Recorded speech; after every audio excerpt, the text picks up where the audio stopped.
সফলতা ক্লাসের ইউটিউব চ্যানেলে তোমাদের সবাইকে স্বাগত। আর বেশ বড় একটা আপডেট এসছে রিক্রুটমেন্ট সম্পর্কিত।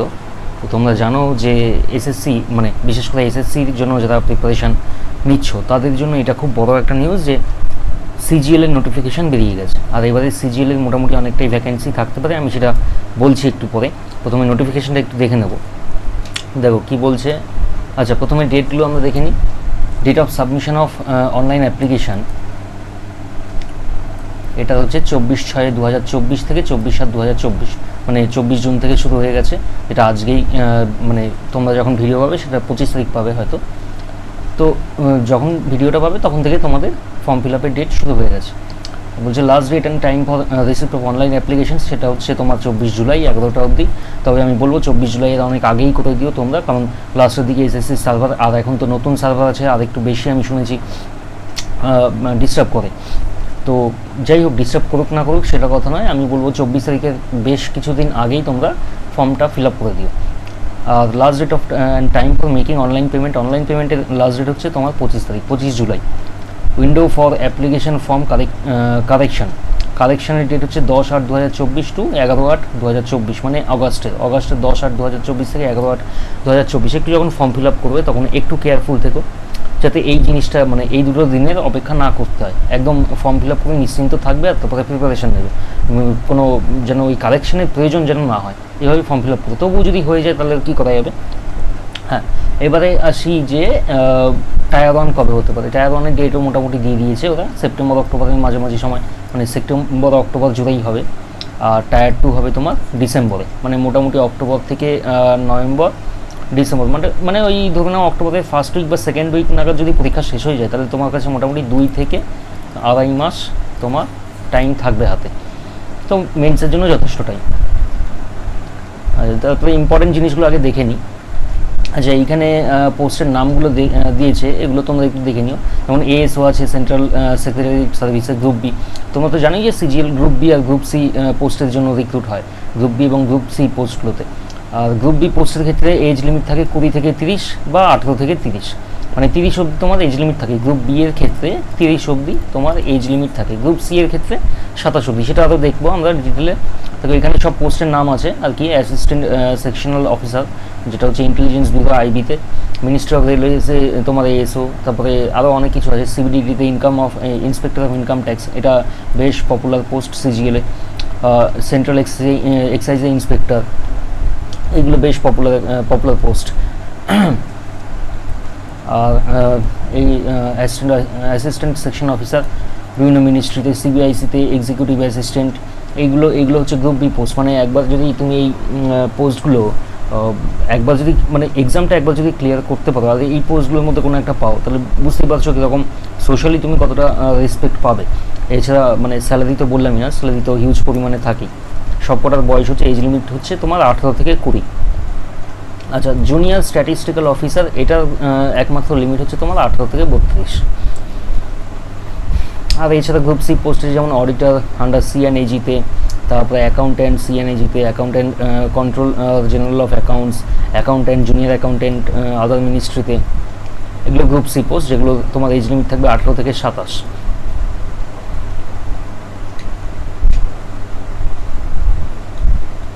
এগুলো তোমরা একটু দেখে নিও, এগুলো অতটা ইম্পর্টেন্ট নয়, তাই আমি বলছি না। যেমন এই ন্যাশনালিটি সিটিজেনশিপ, এগুলো একটু তোমরা যখন মানে নোটিফিকেশন দেখে নিও। আমি ইম্পর্টেন্ট পয়েন্টগুলো একটু বলে দিচ্ছি। এজ লিমিট, দেখো এজ লিমিট কাউন্ট হবে 1 আগস্ট পর্যন্ত, মানে 1/8/2024 অবধি তোমার এজ লিমিট কাউন্ট হবে। ওর আগে তোমার মোটামুটি 30-এর কম হতে হবে। মানে যেই পোস্টের ক্ষেত্রে তোমার এজ লিমিট হচ্ছে 30, সেই ক্ষেত্রে তোমার 1 আগস্টের আগে তোমার 30-এর আগে, মানে 30-এর থেকে ছোটো হওয়া উচিত।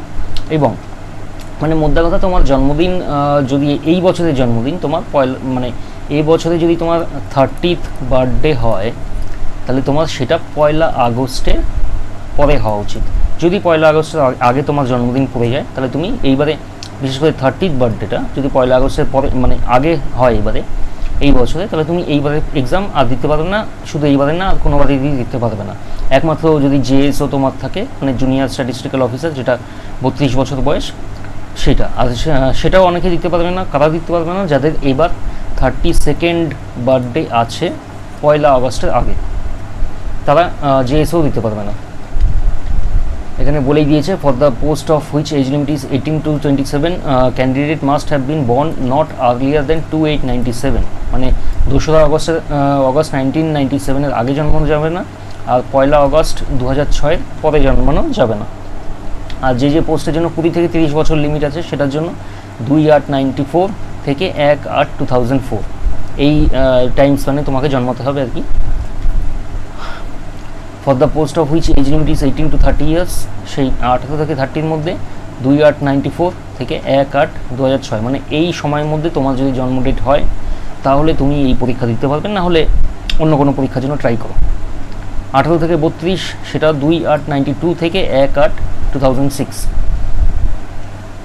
আচ্ছা, এইখানে তো যেরকম রিল্যাক্সেশন পাওয়া যায় কাস্ট বেসিসে, SC STর ক্ষেত্রে তোমার 5 বছর পাবে, OBCর ক্ষেত্রে 3 বছর, PWBDর ক্ষেত্রে 10 বছর, PWBD OBCর ক্ষেত্রে 13 বছর, তারপরে PWBD SC STর ক্ষেত্রে 15 বছর, আর তারপরে বাকি যা আছে ex serviceman 3 years after deduction of military services and যাই হোক এইগুলো দেখে নিও একটু। এগুলো অতটা ইম্পর্টেন্ট না তোমাদের জন্য, যেগুলো ইম্পর্টেন্ট আমি সেগুলো বলে দিয়েছি, এবং আরও যদি কিছু পয়েন্ট থাকে আমি সেগুলো বলে দিচ্ছি।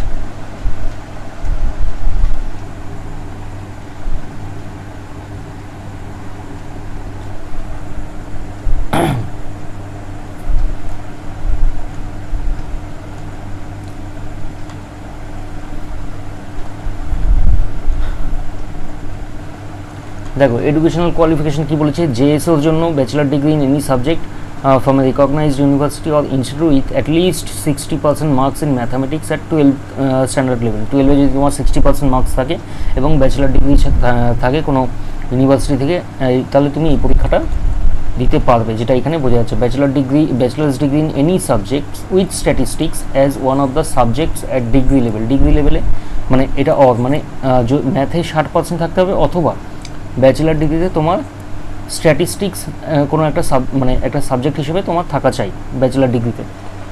হ্যাঁ, স্ট্যাটে অনার্স না করো সেটাও ম্যাটার করে না, এখানে যেটা বলছে আর কি তোমার কোর্সে স্ট্যাটিস্টিক্স অ্যাজ আ সাবজেক্ট থাকা চাই। তারপর দেখো statistical investigator grade 2, bachelor's degree in any subject with statistics as one of the subjects from recognised university or institute.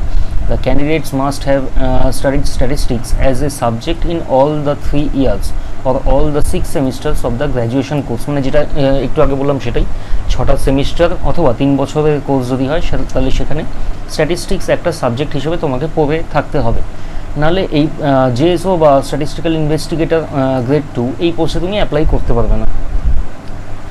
তারপরে দেখো research assistant in national human rights commission NHRC, সেখানে essential qualification হচ্ছে bachelor's degree from a recognised university or institute. Desirable qualification minimum 1 year research experience in any recognised university. এটা desirable qualification, এটা essential নয় কিন্তু, মানে থাকলেও ভালো না থাকলেও চলবে এই ব্যাপার।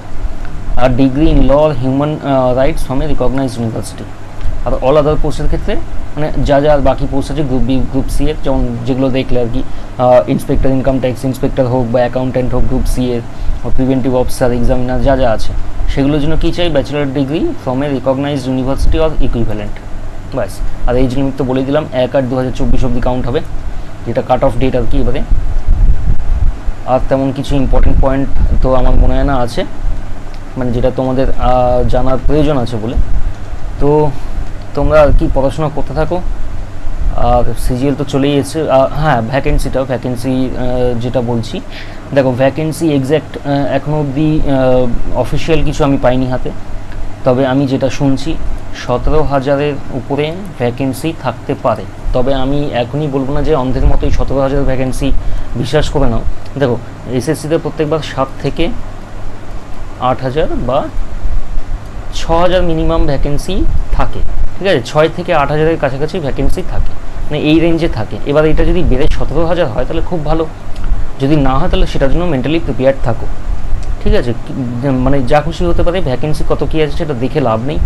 তোমরা ব্রিতে টার্গেট রাখবে 150+ স্কোর করার, 150+। আমি এটাই বলছি না যে এটাই কাট অফ যাবে, হয়তো হতে পারে যে যদি 17,000 ভ্যাকেন্সি যায় হতে পারে 120 কাট অফ গেল, ঠিক আছে। যদি 17,000 ভ্যাকেন্সি না যায় তাহলে মানে না হয়, যদি 6,000 ভ্যাকেন্সি থাকে তাহলে 160 165ও কাট অফ চলে যেতে পারে, মানে কম্পিটিশন এত হাই লেভেলে চলে গেছে যে 160ও কাট অফ চলে যেতে পারে, কোনো ঠিক নেই। আগের বার 150 গেছে, আমি বলবো 150-এর উপরে তোলার মানে মকগুলো যেগুলো দিচ্ছ সেখানে 100 মানে হ্যাঁ মকগুলো তো অ্যানালাইসিস করবেই, সেখানে আমি বলবো না যে কোনো একটা মার্কস টার্গেট করে তোমরা করো, সেটা বললে ভুল হবে। তবে হ্যাঁ তবু মাথায় রাখো যে অন্তত 150 পাওয়ার মতো জায়গায় নিজের প্রিপারেশনকে নিয়ে যেতে হবে। মকে ওঠাও মানে ওই মার্কস তুলতে পারছো না তুলতে পারছো সেটা আমি বলছি না, সেটা হতেই পারে কোনো মকে হয়তো 160 পেলে, কোনো মকে হয়তো 120 পেলে, সেটা ফ্লাকচুয়েট হতে থাকে, সেটা অসুবিধা নয়। কিন্তু নিজের প্রিপারেশনকে এমন জায়গায় নিয়ে যাও যেখানে তোমার মনে এইটুকু কনফিডেন্স থাকে যে আমি পরীক্ষায় বসলে অন্তত 150 মার্কস তুলে আনার মতো যোগ্যতা রাখি।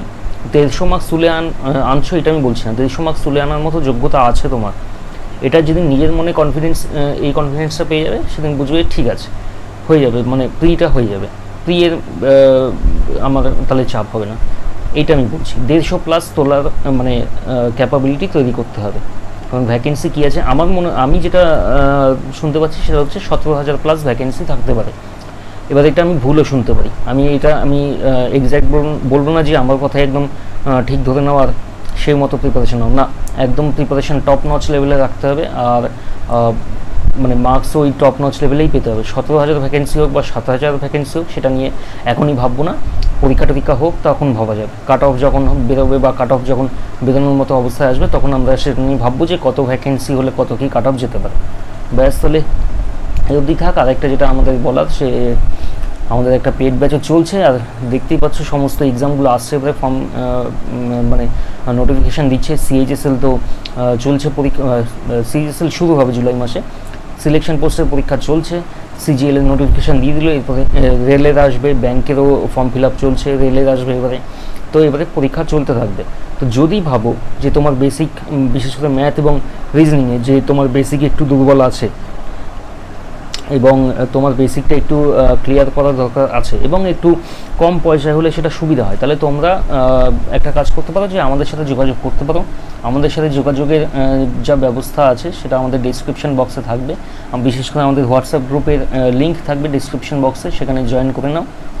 আর ওখানে আমরা 10 টাকা পার ক্লাস বেসিসে আমরা সেখানে ক্লাস করাচ্ছি। তো তোমরা যদি ভাবো যে তোমাদের বেসিকটা ক্লিয়ার নেই, তো বেসিকটা ক্লিয়ার করবে এবং সামনে পরীক্ষা আসছে, সেখানে কোনো মানে কম্পিটিশনে অন্তত থাকার জন্য, টিকে থাকার জন্য বেসিক ক্লিয়ার করা খুব ইম্পর্ট্যান্ট। তো কম্পিটিশনে টিকে থাকতে চাইছো, তো সেই ক্ষেত্রে তোমরা আমাদের ক্লাস একবার নিয়ে দেখতেই পারো যে কেমন কি হচ্ছে ক্লাস। যদি মানে পুরো তো দিতে হবেই না, 10 টাকা পার ক্লাস বেশিই দেবে, যদি ভরসা না হয় একটা ক্লাস নিয়ে দেখতে পারো, যদি ভালো না লাগে কোনো ব্যাপার না, তবে আমি আশা করি তোমাদের ভালো লাগবে, কারণ ম্যাটেরিয়াল বা কন্টেন্ট আমরা সেইভাবেই তৈরি করেছি আর সেইভাবেই পড়ানোর চেষ্টা করছি, যেভাবে মানে যেখানে তোমার সেন্ট্রালের এক্সামগুলো, স্টেটের এক্সাম তো আরামসে হয়ে যাবে যা ম্যাটেরিয়াল আছে, এবং সেন্ট্রালের এক্সামগুলো যাতে তোমার অতটা তুমি আনকমফোর্টেবল না হও, মোটামুটি একদম ভালোভাবেই যেন ম্যাথ আর রিজনিংটা তোমার বেরিয়ে যায়। ঠিক আছে, চলো তাহলে আজকে এই অবধি থাক, পড়াশোনা করতে থাকো, চলো টাটা।